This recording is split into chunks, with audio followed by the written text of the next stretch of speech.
Meron akong gustong pag-usapan. Isang tunay na importante na problema na nakikita natin sa ating panahon at sa panahon rin ni Jose Rizal. Ito ay ang pagkawalang katurungan sa ideya na ang mga tauhan na nagpapahayag ng mga ugaling ito. Mga ugaling, pagiging matyaga, tapat na loob, mahabagin, makabayan, at matapang o gustong lumaban. Ito ay ang mga tauhan na nahihimok sa oposisyon at hindi sinusuportahan at mas lalo pang pinapababa lamang ng mga opisyal. Ang mga, ang mga matataas na pagsisingil at mga isa na sa alang-alang importante sa panahon ni Rizal. Para sa ating panahon, ito ay ang gobyerno. Katulad ni Simon sa El Filibusterismo, ang tunay niyang pinapahalaga ay ang paglalaban ng mga Indio. Ang sana niyang gustong magawa ay sanang mapahikayat na ang Indio ay lumakas ang kanilang loob para lumaban para sa kanilang sarili.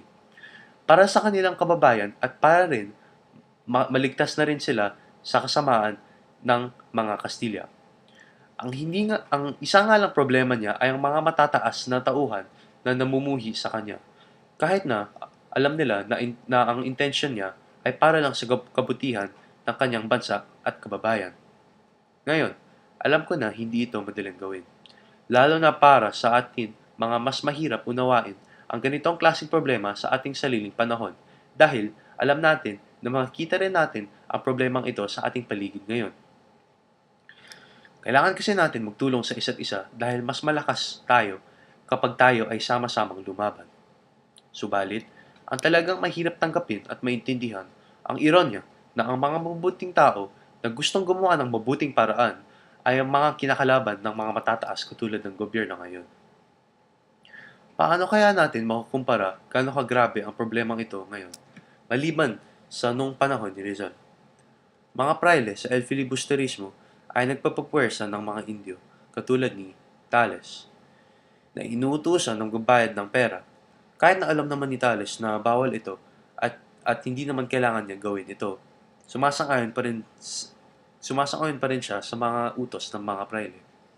Ang mga katulad na halimbawa nito sa ngayon ay ang mga pangangalakal sa mga negosyo na gumagawa ng tawag ng tax evasion. Ang gusto kong i-focus na talakayin ay ang mga kakaunting negosyante na mahalagain at magiging matapat at ayaw magdaya. Dahil sa mga ginagawa kasi nila, nahihirapan ang mga mahirap na pamilya ngayon. At para sa ano? Para mag-iwas ng magbayad ng kaunting pera? Para sa kanila siguro, kaunti lamang ang pera na nakukuha nila at iniiwasan nila. Pero, para sa mga bata na, halimbawa, nagbebenta ng mga sampagita sa mga kasada, magagamit na nila ito para kumain ng maraming pagkain at para rin makapag-aral sa mabuting paaralan. Dahil ang edukasyon ay tunay na importante. Kaya bakit pa kailangan nilang gawin ito? Sigurado ako na kapag pinag-isipan lamang nila ang sitwasyon ng mga iba at maging matapat at makaturungan sa sariling bansa, malalaman nila na sila ay masyadong masakim at dahil sa kanila ay nagugutom at nahihirapan mamuhay ang mga ibang kababayan.